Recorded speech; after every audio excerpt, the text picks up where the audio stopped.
Jack Reacher had no reason to stop in Redemption, Nebraska. The town was a dusty smear on the plains, a place you passed through on the way to somewhere else. He'd been walking for 2 days, the sun beating down on his shoulders, the asphalt shimmering in the heat. A bus had dropped him 20 miles back after its engine gave up with a final, mournful sigh. Redemption was the first sign of civilization he'd seen since. He walked down the middle of Main Street. It was quiet. Too quiet. A stillness hung in the air that had nothing to do with the midday heat. People on the sidewalks paused to watch him, their faces blank, their eyes guarded. They were the kind of looks that weren't curious, but assessing, weighing. Reacher had seen those looks before in places where secrets were a local commodity and strangers were a threat. He stepped into a diner with a faded sign that read, "The Beacon." The air inside was thick with the smell of stale coffee and fried bacon. A few patrons sat hunched over their meals, conversations dying the moment he entered. The silence that followed him in was heavy and absolute. Reacher took a seat at the counter. A waitress with tired eyes and a name tag that said Brenda approached him. "Coffee?" she asked, her voice a low monotone. "Please," Reacher said, "and a menu." She slid a greasy plastic menu in front of him and poured a cup of black coffee without another word. Reacher watched her in the mirror behind the counter. She moved with a deliberate slowness, a weariness that went bone deep. Everyone in the diner seemed to be afflicted with it. A shared, unspoken burden. He was halfway through a plate of eggs and hash browns when 2 men at a booth in the corner started talking. Their voices were low, but in the oppressive silence, Reacher heard every word. "Sheriff ain't gonna do nothing," one of them mumbled. "Not with the Harringtons paying his salary." "It's been a month, Carl," the other said, his voice laced with frustration. "Leo wouldn't just up and leave, not without a word to Sarah." "Keep your voice down," Carl hissed, glancing nervously toward the door. "You want them to hear you?" The conversation died. Leo, Sarah, the Harringtons. The names lodged in Reacher's mind. He finished his meal, paid in cash, and left a generous tip. As he stood to leave, he felt the eyes of the diner on him. He walked back out into the suffocating heat, the silence of the town now feeling less like peace and more like a lid on a boiling pot. He had a choice. He could keep walking, put redemption and its hushed troubles behind him. That was the smart thing to do, the easy thing. But the memory of the fear in the diner, the mention of a missing man named Leo, and the shadow of a powerful family called Harrington had snagged his interest.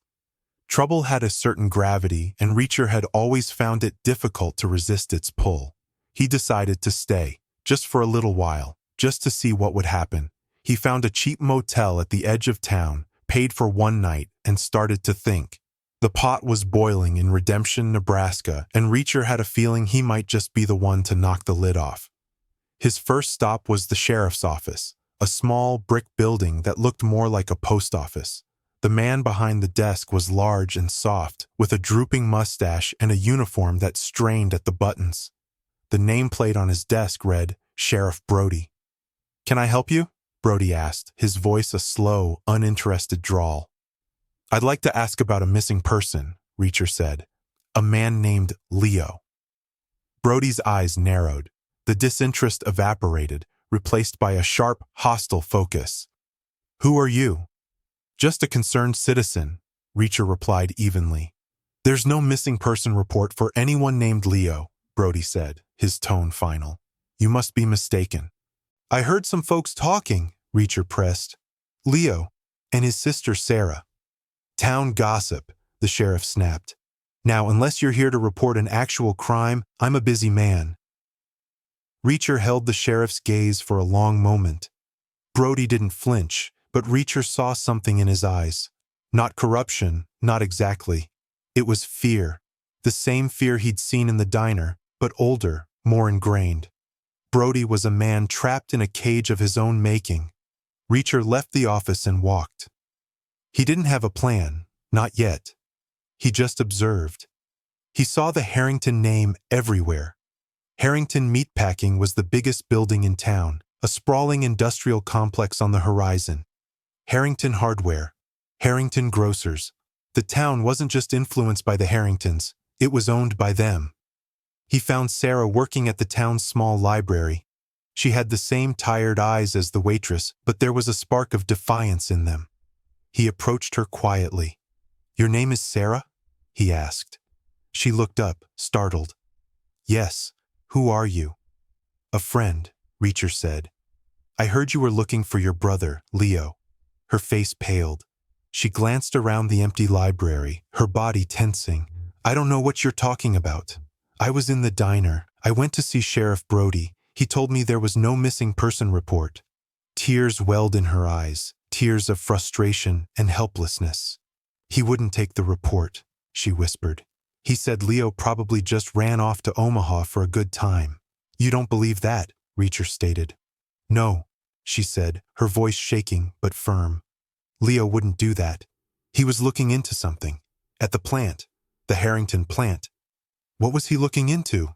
"He wouldn't tell me. He said it was better if I didn't know. He was a line worker, but he was smart. He noticed things, discrepancies in the shipping manifests, trucks coming and going at odd hours." She looked at Reacher, a desperate plea in her eyes. "He found something, and they made him disappear." "Who are they?" Reacher asked, though he already knew the answer. "The Harringtons," she said, the name a bitter taste in her mouth. "They run this town. They run everything, and everyone is too scared to stand up to them." "I'm not," Reacher said. That evening, a pickup truck with the Harrington logo on the door pulled up beside him as he walked back to his motel. Two men, big and broad-shouldered, got out. They looked like they'd been carved from the same block of granite.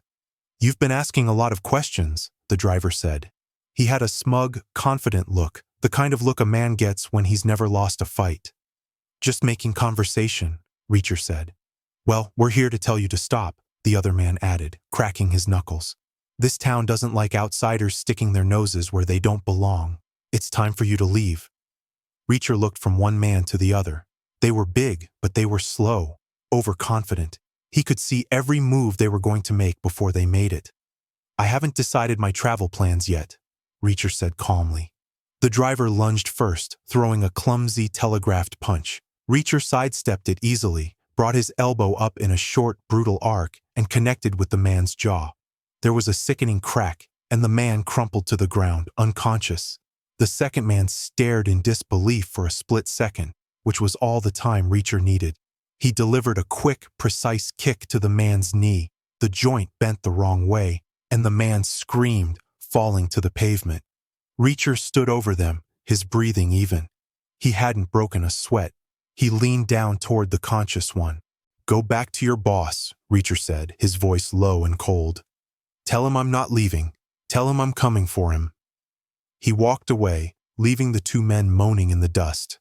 The sun was setting, casting long shadows across Redemption. The lid was off the pot, and things were just starting to heat up. The next morning, Reacher met Sarah at a small park on the edge of town, the only place they could be reasonably sure they weren't being watched. She looked at him with a mixture of fear and awe. News of the encounter with Harrington's men had traveled fast. "They said you took them both down in seconds," she said, her voice a hushed whisper.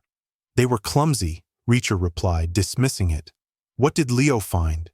Do you have any of his things? Any notes?" Sarah shook her head. "They cleaned out his apartment. The sheriff called it a routine procedure, but they took everything. His laptop, his papers, everything." She paused, her brow furrowed in thought. "But he had a hiding place. In the woods, behind our old family home. A place we used as kids. He told me if anything ever happened to him, I should look there." The house was a few miles out of town, a dilapidated farmhouse slowly being reclaimed by nature. Behind it, nestled in a small copse of trees, was an old, hollowed-out log.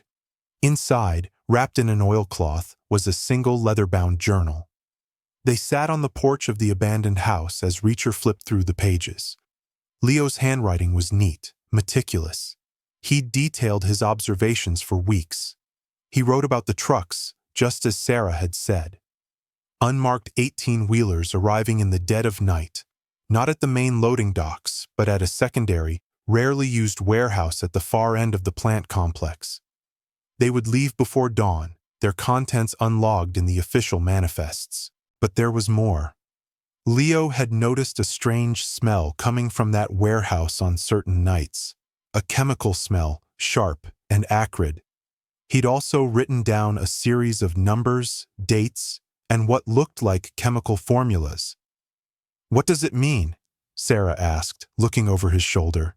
Reacher's mind was working, connecting the dots. The secrecy, the powerful family, the fear, the missing man, and now the chemical formulas. "It means the Harringtons aren't just in the meatpacking business," he said grimly. "They're using the plant as a cover for something else, something illegal, and probably something very dangerous." He recognized one of the formulas. It was a precursor for a highly volatile industrial solvent, one that was heavily regulated due to its toxicity.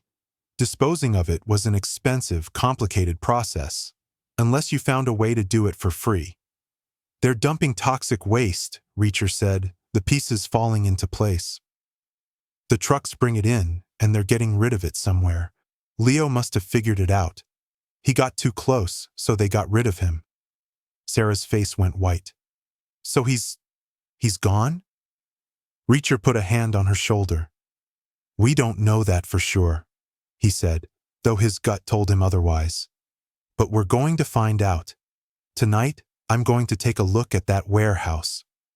As they were leaving the old farmhouse, a car came speeding down the dirt road. It was Sheriff Brody. He skidded to a stop, kicking up a cloud of dust. He got out of the car, his hand resting on his holstered pistol. "Reacher, Sarah, get in the car now," he yelled, his face etched with panic. "What's going on, Sheriff?" Reacher asked, his body tensing for a fight. "Silas Harrington knows you're out here," Brody said, his voice ragged. "He knows you have the journal. He sent more men. Not just thugs this time. These are professionals. You need to get out of here." "I'm not running, Brody," Reacher said. "And I don't think you are either." The sheriff looked at Reacher, then at Sarah, and a flicker of his old self, the man he was before the Harringtons bought him, returned to his eyes. He seemed to make a decision, a choice he'd been avoiding for years. "No," Brody said, his voice firmer now. "I'm not. Silas has gone too far this time. Leo was a good kid. This has to stop." Headlights appeared at the end of the road, 2 black SUVs, moving fast. "They're here," Brody said, drawing his weapon. "Get Sarah to safety. I'll hold them off." "That's a bad plan," Reacher said, pushing Sarah behind him. "Give me your backup weapon." Brody hesitated for a second, then handed Reacher a heavy-duty revolver from his ankle holster. "What are you going to do?" "Create a diversion," Reacher said, a cold, hard glint in his eye. "You get her out of here. Meet me at the plant in an hour. We're finishing this tonight." The SUVs screeched to a halt, and 4 men in tactical gear, armed with automatic rifles, piled out. They were a world away from the brawlers Reacher had dealt with before. These were serious people. "Go!" Reacher yelled at Brody. As the sheriff's car sped away in the opposite direction, Reacher melted into the tree line, the heavy revolver feeling solid and familiar in his hand. The men fanned out, their rifles raised, sweeping the area. They were hunting him. They had no idea they were the ones being hunted. The night was moonless, which suited Reacher just fine. He moved through the darkness like a ghost, silent and unseen. The 4 men were professionals, moving in formation, communicating with hand signals. But they were in his world now, the world of shadows and surprise. He came up behind the last man in the formation. The man was so focused on the woods in front of him that he never heard Reacher approach. Reacher's arms snaked around his throat, cutting off his air supply. A quick, sharp twist, and the man went limp. Reacher lowered him to the ground silently, taking his rifle. He continued his deadly ballet, using the darkness and the terrain to his advantage.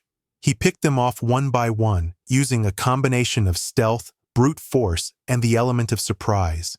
He was a phantom, an unstoppable force of nature.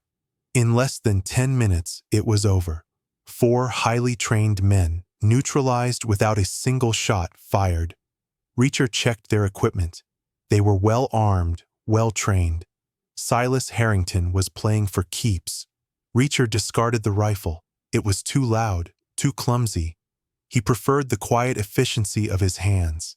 He made his way back to the road and started the long walk toward the glowing lights of the Harrington meatpacking plant. It was time to pay Silas Harrington a visit. The Harrington meatpacking plant was a fortress of brick and steel, humming with the sound of machinery even at this late hour. Reacher circled the perimeter, staying in the shadows. He found the warehouse Leo had described, isolated from the main complex. There were no windows, just one large steel roll-up door and a single, smaller access door.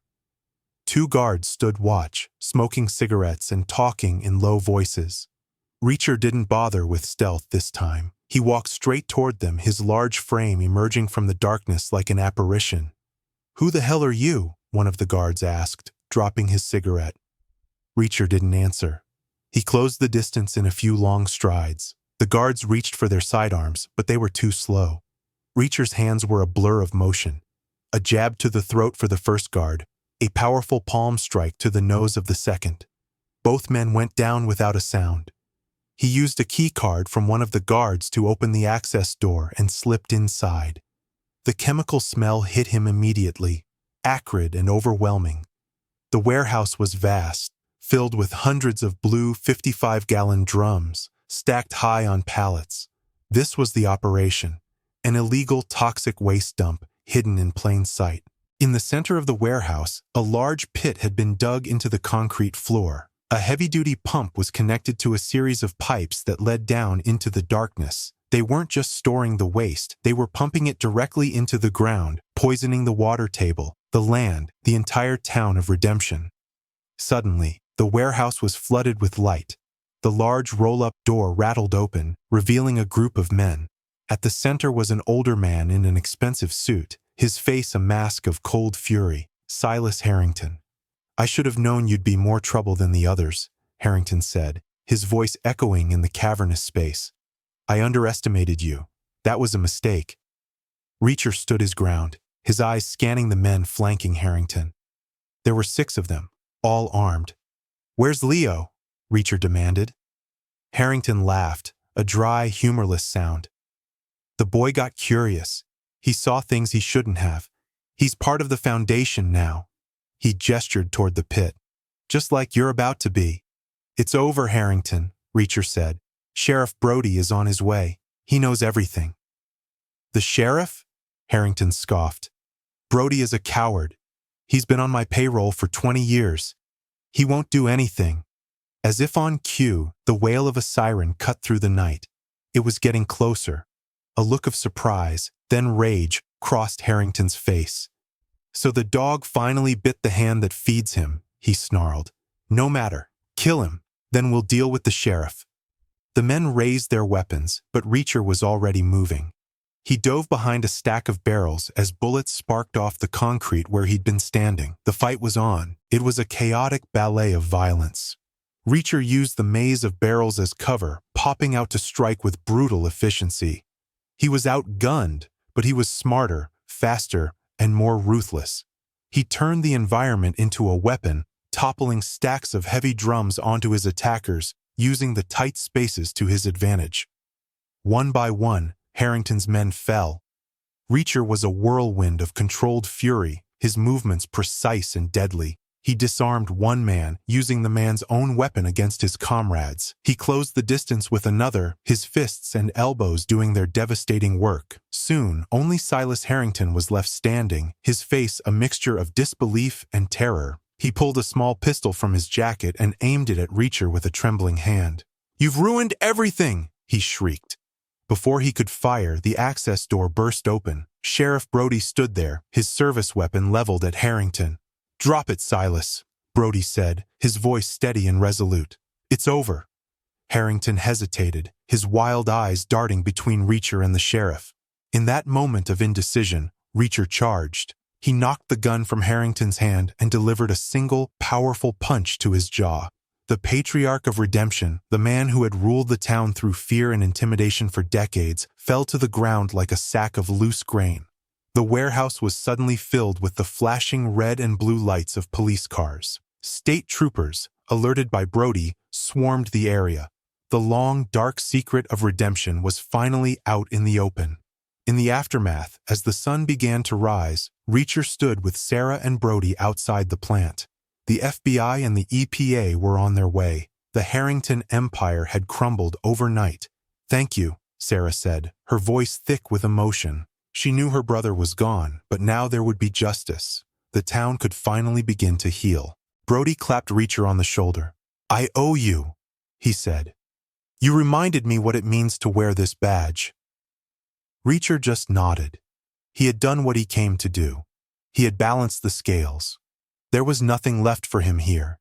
He turned and started walking down the long, empty road that led out of town. He didn't look back. Sarah and Brody watched him go, a solitary figure shrinking against the vast Nebraska horizon. He had arrived a stranger, and he was leaving the same way, with nothing but the clothes on his back and the memories of another town saved from itself. Redemption had been a detour, a problem to be solved. Now the road was open again, and Jack Reacher had miles to go before he slept.